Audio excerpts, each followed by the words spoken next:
के सामने रजाई फीका, मर्द के सामने रजाई फीका।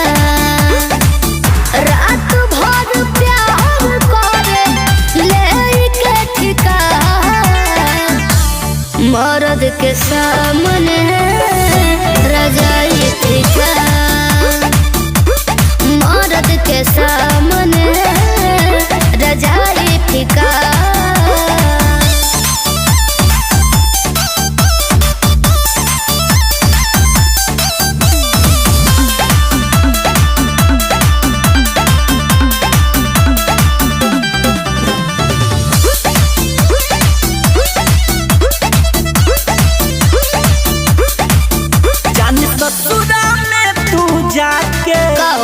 गावेलू मरद के क्षण भर में करे जा भूल गइलू दिलवा के दर्द के सुनलू।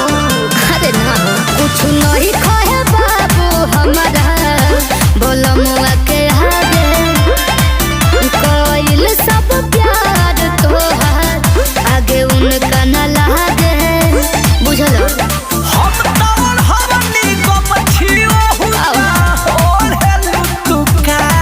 मर्द के सामने रजाई फीका,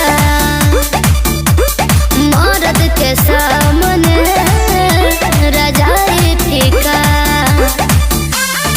मर्द के सामने रजाई फीका।